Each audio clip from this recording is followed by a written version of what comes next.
नमस्कार मैम। सबसे पहले आपको बहुत बहुत कॉन्ग्रेचुलेशंस। यूपीएससी में 16वीं रैंक। मास्टर साहब की बिटिया ने तो कमाल कर दिया। Thank you so much Vaidehi. I think ये मेरे परिवार का, मेरे माता पिता का, सबका सपना था, तो मैं इसके लिए बहुत आभारी हूँ। कितना कॉन्फिडेंट थी आप अपनी रैंक को लेकर? मैं तो कॉन्फिडेंट थी कि चूँकि मेरे पेपर्स अच्छे गए थे और इंटरव्यू भी अच्छा हुआ था, तो मैंने सोचा था कि I will get somewhere top 100 के भीतर। लेकिन जो ये 20वीं की अंदर आई है, तो मुझे लगता है ये थोड़ा विश्वास करना मुश्किल है।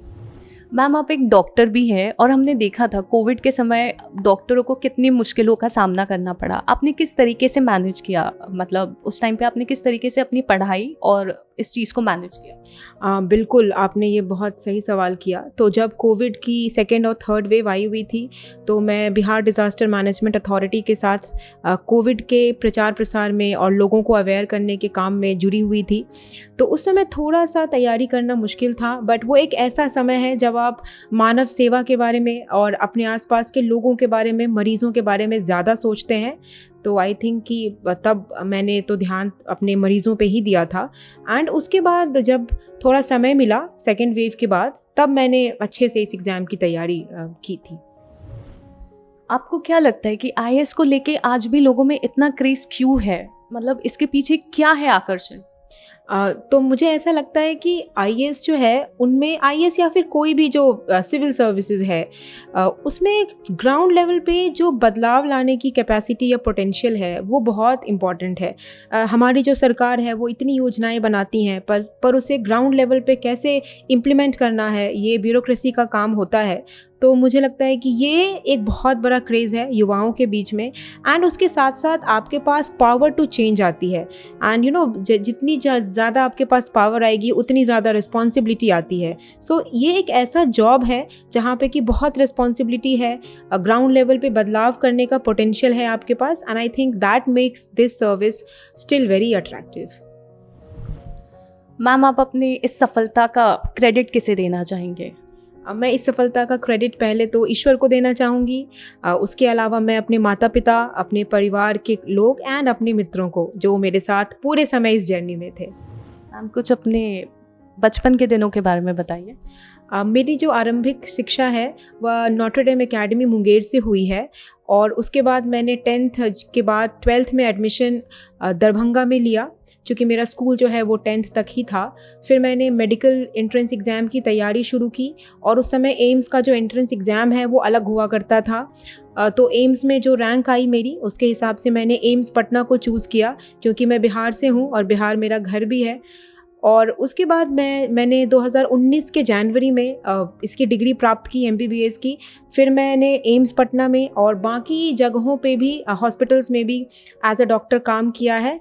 और उसके बाद मुझे लगा कि ये अब सही टाइम है सिविल सेवा के लिए तैयारी का, तो मैंने सिविल सर्विसेज की तैयारी शुरू की। क्या रिएक्शन था सबसे पहले फैमिली का? जैसे कि आपके पापा एक स्कूल टीचर रहे हैं, तो उनका तो डेफिनेटली मतलब किस तरीके से रिएक्शन था? मतलब वो उनकी बचपन की जो एज अ टीचर हमने सुना है कि टीचर काफ़ी स्ट्रिक्ट होते हैं, तो वो स्ट्रिक्टनेस आपको कितनी हेल्पफुल रही यूपीएससी में प्रिपरेशन के टाइम पे? तो मुझे याद है कि मेरे भाई ने रिज़ल्ट को देखा, और मेरा भाई काफ़ी खुश था। तो जब उसने ही एक्सक्लेम्ड कि ये रिज़ल्ट ऐसी रैंक आई है आपकी, तो मुझे भी बहुत खुशी हुई। और सबसे पहले हमने अपने मम्मी और पापा को फ़ोन लगाया, तो वो दोनों ही रोने लगे। उनके लिए काफ़ी बड़ी उपलब्धि थी ये तो रिएक्शन की बात है। और स्ट्रिक्टनेस के बारे में तो मेरे पापा शिक्षक ज़रूर हैं, पर वो कभी इतने स्ट्रिक्ट नहीं थे कि हमेशा पढ़ाई करनी है। उन्होंने हमेशा मेरे हर डिसीजन को सपोर्ट किया। जब मैंने ये भी बताया कि अब मुझे अपने मेडिकल की जो पढ़ाई है उससे शिफ्ट करना है, क्योंकि एक डॉक्टर के नाते हमारे लिए बहुत बड़ा शिफ्ट होता है। हमारा कोई बैकग्राउंड नहीं होता ह्यूमैनिटीज़ के सब्जेक्ट में, जो इस एग्ज़ाम का क्रक्स है। तो मुझे काफ़ी कुछ चेंज करना था, काफ़ी कुछ पढ़ना था, बट उनका सपोर्ट और पूरे परिवार का सपोर्ट हमेशा रहा। हमारे दर्शकों के साथ क्या आप ये साझा करना चाहेंगे कि वो ऐसा कौन सा मोमेंट था कि जिस टाइम पे आपको लगा कि नहीं, अब मुझे यूपीएससी के लिए जाना है, मुझे आईएएस बनना है, मुझे देश की सेवा करनी है? तो ये मुझे याद है कि मैं थर्ड ईयर एमबीबीएस में थी, और थर्ड ईयर एमबीबीएस में हमारे यहाँ काफ़ी सारे जो जॉइंट सेक्रेटरी लेवल के ऑनरेबल डायरेक्टर्स हैं, उनका आना होता था पीएमएसएसवाई के तहत जो नए एम्स की स्थापना हुई है उसके क्रियान्वयन को देखने के लिए। और उससे मुझे काफ़ी इंस्पिरेशन मिली दैट जो एडमिनिस्ट्रेशन है या जो गवर्नेंस है उसमें ग्राउंड लेवल पे चेंज करने की कितनी आवश्यकता है और उसमें कितना कुछ आप बदलाव भी कर सकते हैं। और मुझे लगता है कि दूसरा जो मेरा अनुभव था, जब मैं अपने कम्युनिटी मेडिसिन की पोस्टिंग में एक विलेज में गई थी, एक गांव में, तो वहाँ पे एक महिला थी, वो 30 के आसपास की रही होंगी एंड उनको ब्रेस्ट कैंसर था। एक बहुत लास्ट स्टेज का ही कैंसर था, बट उन्हें पता भी नहीं था। वो ऐसा सोचती थी कि कुछ और ही है, ये ठीक हो जाएगा। तो मैंने देखा, मैंने पूछा, तो पता चला कि उनको नहीं पता कि ऐसा भी कुछ प्रेजेंटेशन होता है। फिर बाद में उनको ब्रेस्ट कैंसर से डायग्नोस किया गया। एंड आई थिंक कि उस समय मुझे ये पता चला कि हम लोग हेल्थ को कई बार वी सी इट कि हम पेशेंट्स को केवल क्योर कर रहे हैं। We don't go to the ground and look कि हेल्थ का एक प्रिवेंटिव एस्पेक्ट है, एक अवेयरनेस एस्पेक्ट है, और जो स्वास्थ्य है वो आपके सैनिटेशन से, स्वच्छता से, क्लीनलीनेस से, हर चीज़ से लिंक्ड है। सो आई थिंक ये दो चीज़ें जो हैं वो मेरा प्राइमरी एक मोटिवेशन थी। बट उसके अलावा मैं एक और चीज़ बोलूँगी कि ये जो यूपीएससी की परीक्षा है ये आपके पर्सनालिटी को बहुत डेवलप करती है। इसमें आप अपनी हिस्ट्री, अपनी ज्योग्राफी, अपनी पॉलिटी, अपनी इकोनॉमी, सबके बारे में आपको इतना कुछ जानने को मिलता है। तो ये एक बहुत ही शानदार अनुभव है। तो ये सारे कारणों के कारण मैंने इस परीक्षा को दिया और मैंने इस जर्नी को बहुत एंजॉय किया है। तो इसके लिए मैं हमेशा धन्यवाद व्यक्त करती हूँ। एक यूपीएससी एस्पिरेंट की लाइफ में एक स्ट्रैटेजी बनाना और एक रूटीन फॉलो करना बहुत इम्पॉर्टेंट होता है। उसके पूरे मतलब एग्ज़ाम से लेके प्रीलिम से लेके इंटरव्यू तक, और उसके बाद भी कंटिन्यूसली उसको फॉलो करना। आप अपनी स्ट्रैटेजी के बारे में कुछ बताइए प्लीज़। तो स्ट्रैटेजी जो है मेरी वो इस परीक्षा के पहले तो 3 मुख्य स्टेजेस हैं, प्रीलिम्स, मेंस एंड इंटरव्यू। और मुझे लगता है कि तीनों स्टेजेस की जो तैयारी है वो काफ़ी इंटीग्रेटेड है, एक साथ होती है। तो जो 2 प्लैंक्स हैं, जो 2 मुझे लगता है कि स्तंभ हैं इस पूरी तैयारी के, उसमें सबसे पहला स्तंभ है कि यूपीएससी के पास्ट ईयर के क्वेश्चन पेपर्स, और जो दूसरा स्तंभ है वो ये है कि आपने सिलेबस को कितनी गहराई से स्टडी किया। तो प्रीलिम्स का सिलेबस नहीं है परंतु मेंस का एक डिटेल्ड सिलेबस है। तो इन 2 चीज़ों को सबसे पहले मैंने एनालाइज़ किया। सभी सफल अभ्यर्थी इसको ज़रूर करते होंगे। तो एक बार आपने एनालाइज़ कर लिया, आपको ये पता चल गया कि एक्चुअली एग्ज़ाम किस चीज़ के बारे में है, बिकॉज़ इसमें सिलेबस इतना बड़ा है कि अगर आपने बिना एनालाइज़ किए हुए आप इस एग्ज़ाम में आए तो ये एक जंगल के जैसा है जहाँ आप खो जाएंगे। तो सर्वप्रथम तो मैंने अपने सिलेबस को और पास्ट ईयर के क्वेश्चन पेपर्स को एनालाइज़ किया एंड उसके बाद जो है मैंने इसकी तैयारी शुरू की। तो सबसे पहले तो कुछ टाइम आपको बेस बनाने में लगेगा। कुछ लोगों का जो बैकग्राउंड है वो ऑलरेडी इन सब्जेक्ट्स में होता है, उनका बैकग्राउंड ऑलरेडी प्रेजेंट है। बट जो हमारे जैसे लोग होते हैं जो कि चेंज करके स्ट्रीम आते हैं, उनके लिए थोड़ा डिफ़िकल्ट है, बिकॉज़ हम 9-10 सालों से किसी ऐसे सब्जेक्ट के टच में नहीं होते। तो आप एक प्रॉपर अध्ययन कीजिए 6-7 महीने के बाद एंड उसके बाद प्रैक्टिस। सो प्रीलिम्स के लिए एमसीक्यू की प्रैक्टिस, मेंस एग्ज़ाम के लिए लिखने की प्रैक्टिस, ये ज़रूरी है। और मैं एक और चीज़ ये बोलूँ कि लिखने का मतलब ये नहीं है कि सिर्फ आपको तेज़ लिखना है। लिखने का मतलब ये भी है कि आपको तेज़ सोचना है। तो मुझे लगता है कि हर दिन अगर आप पास्ट ईयर के क्वेश्चंस को उठाएं और उसको सिर्फ स्क्रिबल करें कि अच्छा ये क्वेश्चन में मैं क्या लिखती, मैं क्या लिखता, तो धीरे धीरे आपकी जो सोचने की शक्ति है वो बढ़ेगी। उसके अलावा न्यूज़पेपर द हिंदू और इंडियन एक्सप्रेस मैं पढ़ा करती थी और मुझे लगता है कि दोनों न्यूज़पेपर्स काफ़ी अच्छे हैं। कोई और भी नेशनल लेवल के न्यूज़पेपर्स हैं तो उन्हें भी आप पढ़ सकते हैं।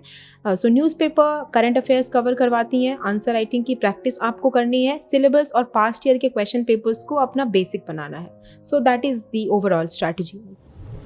मैम आपका ऑप्शनल क्या था और सिलेबस में जो बदलाव किए गए आपने किस तरीके से मैनेज किया दोनों? तो मेरा ऑप्शनल मेडिकल साइंस था और मैं एक डॉक्टरी बैकग्राउंड से आती हूँ, तो मैंने इसी को अपना ऑप्शनल रखा। हालांकि ये कठिन ऑप्शनल है, इसमें नंबर स्कोर करना भी काफ़ी मुश्किल सा होता है और ये एक्सक्लूसिव ऑप्शनल है, आपका कोई ओवरलैप नहीं है with other papers of GS. तो लेकिन चूँकि मेरा बैकग्राउंड था तो मैंने इसके साथ ही अपनी तैयारी की। और सिलेबस के बदलाव के बारे में आपने पूछा, तो 2013 के बाद का जो बदलाव है उसमें एक ही ऑप्शनल लेना होता है हमें, और हर एक ऑप्शनल का अपना एक डिफाइंड सिलेबस है और ऑप्शनल में तो मुझे लगता है खासकर अपने ऑप्शनल के बारे में जो सिलेबस यूपीएससी ने दे रखा है यूपीएससी उसी को स्टिक करती है, तो सिलेबस के बाहर क्वेश्चंस नहीं आते। और ऑप्शनल में भी पास्ट ईयर क्वेश्चन पेपर्स बहुत इंपॉर्टेंट हैं। तो यदि आपने अपने ऑप्शनल के 10 साल के पेपर्स को अच्छे से कर लिया, खासकर ऐसे ऑप्शनल्स जो कि स्टैटिक हैं, इंजीनियरिंग का कोई ऑप्शनल है, मेडिकल का ऑप्शनल है, तो ये सारे जो ऑप्शनल्स होते हैं, ये अगर आपने अच्छे से एक बार PYQs कर लिए और सिलेबस वाइज प्रिपरेशन की, so it is very fruitful. Ma'am, अपने इंटरव्यू के टाइम का कुछ एक्सपीरियंस बताइए, ऐसे कोई रोचक सवाल जो आपसे पूछे गए हो या ऐसा कोई रोचक अनुभव जो आपके साथ। इंटरव्यू जो स्टेज है वो एक ऐसा स्टेज है जब आप बहुत ही माननीय और इस्टीम्ड लोगों के समक्ष आपको जाने का अवसर प्राप्त होता है। और जो यूपीएससी का बोर्ड है वो बहुत कॉर्डियल होता है।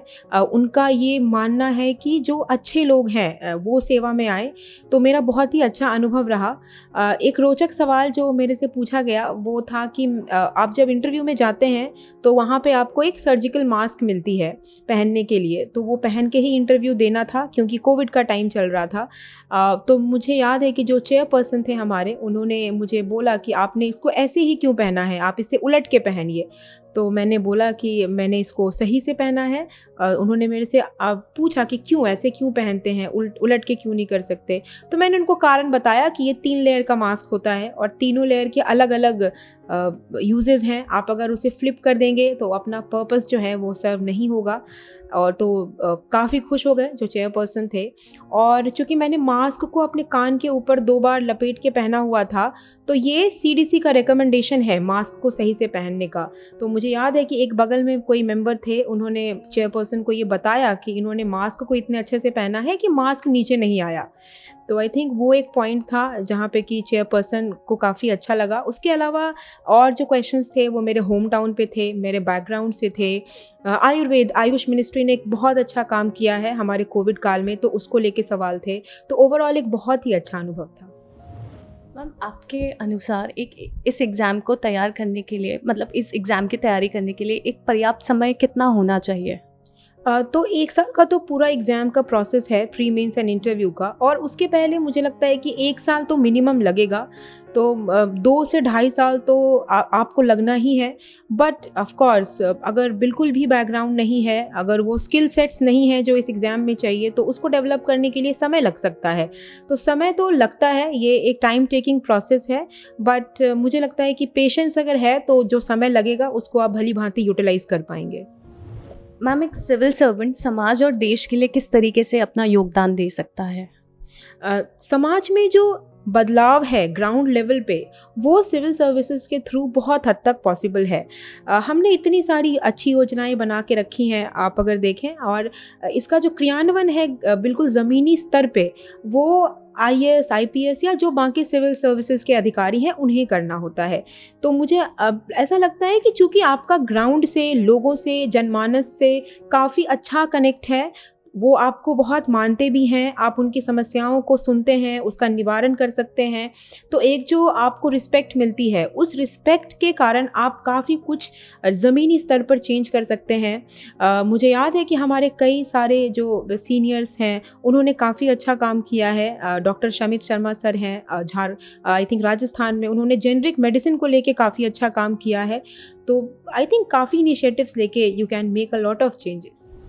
मैम, ऐसा भी बोला जाता है कि जिसको UPSC करना होता है वो मतलब उसका बचपन से सपना होता है, मतलब वो बचपन में ही ऐसा बोलने में तो बहुत चीज़ें ऐसे आती है कि हाँ, कि लोग बोलते हैं कि हाँ इसमें तो बचपन से ही दिखता था। तो ये कितनी सच्चाई है कि मतलब किसी का ये बचपन का ही सपना होना चाहिए या मतलब कोई कभी भी बन सकता है? कोई कभी भी बन सकता है, मेरा ऐसा मानना है। और मुझे ऐसा लगता है कि बचपन का सपना तो शायद होना बहुत अच्छी बात मैं नहीं मानूंगी। उसका कारण ये है कि कई बार हम अपने 9, 10th या मैंने आजकल देखा है कि 11th क्लास के बच्चे भी सिविल सर्विसेज के बारे में सोचने लगते हैं।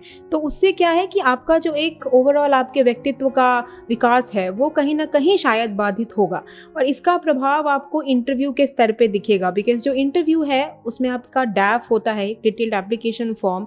तो उसमें आपने स्कूल से लेके, कॉलेज से लेके अभी तक जो भी किया है, आपके जो अचीवमेंट्स हैं, आपने जो खेल खेला है, आपने कुछ NCC में भाग लिया है, तो उस सब का एक वेटेज है, उसमें आपको लिखना पड़ता है। तो मुझे ऐसा लगता है कि आप अगर दिमाग में रखते भी हैं कि मुझे सिविल सर्विसेज करना है, तो पहले आप अपने स्कूल और अपने कॉलेज की पढ़ाई पे ध्यान दें, और कॉलेज के फाइनल ईयर या थर्ड ईयर से आप अगर चाहें, अगर आप बहुत मोटिवेटेड हैं तो तैयारी शुरू कर सकते हैं। परंतु मेरे जैसे भी बहुत सारे लोग हैं जिनको काम करने के बाद ये फील होता है कि इस एग्ज़ाम को देना चाहिए। सो आई डोंट थिंक कि there is any such barrier, कोई ऐसा बैरियर है कि बचपन से करना है, ग्रेजुएशन में करना है। आपका जब भी दृढ़ निश्चय हो कि मुझे इस एग्ज़ाम को करना है, आप तब से इसकी तैयारी में लग जाइए। एक लास्ट क्वेश्चन, आने वाले सिविल सर्विसेज एस्पिरेंट के लिए कोई मैसेज? मैं ये कहूँगी कि जो ये पूरी की पूरी एग्ज़ाम है वो बेस्ड है आपके परसिवरेंस पे और आपके कंसिस्टेंसी पे और आपके रेजिलियंस पे। तो हर दिन आप उठेंगे और हर दिन आपको सेम न्यूज़पेपर को पढ़ना पड़ेगा, सेम रूटीन होता है कई महीनों तक, कई साल तक, और इमोशनल मेंटल हेल्थ का बहुत ध्यान रखना पड़ता है, क्योंकि ये बहुत ही एक तनावपूर्ण प्रोसेस भी हो जाता है कई बार। तो कृपया एज अ डॉक्टर मैं ये बोलूँगी कि आप अपने मानसिक, शारीरिक और इमोशनल तीनों स्वास्थ्य का ध्यान रखें। Health is at the centre, बाकी सारी चीज़ें उसके अराउंड होती हैं। तो अपने स्वास्थ्य का ध्यान रखें एंड उसके साथ कंसिस्टेंसी के साथ पढ़ाई करें। आप रोज़ 4-5 घंटे ही पढ़ें, लेकिन उसको रोज़ पढ़ें। 18 घंटे पढ़ने की बिल्कुल ज़रूरत नहीं है, सारे लोगों से कट ऑफ होने की बिल्कुल ज़रूरत नहीं है, लेकिन कंसिस्टेंसी रखें। कई बार अगर आपको असफलता मिलती भी है तो आप वापस से इस प्रोसेस में भिड़ जाएं। बट साथ ही साथ एक और चीज़, मैंने कई लोगों को देखा है कि वो अपने जीवन के कई सारे साल, 8 साल 10 साल इस एग्ज़ाम में निकालते हैं। तो मैं ये संदेश देना चाहूँगी कि एक प्लान बी ज़रूर रखें, ऐसा मेरा पर्सनली मानना है। और 2 या 3 अटैम्प्ट या 3 या 4 अटैम्प्ट जब आपके हो जाएं अच्छी तरीके से, तो आप ज़रूर अपना कोई प्लान भी साथ में परस्यू करें। उससे आपकी पर्सनालिटी डेवलप होगी और थोड़ा उबाऊपन भी ख़त्म होगा। एंड सिविल सर्विसेज बहुत अच्छा सर्विस है, it's a very good service, but at the same time I suppose कि बहुत सारे और भी अपॉर्चुनिटीज़ हैं जहां आप बहुत अच्छा कर सकते हैं। So this is my message that dreams do come true, so just keep working hard and keep perseverance for your goal. Thank you so much, ma'am. Thank you.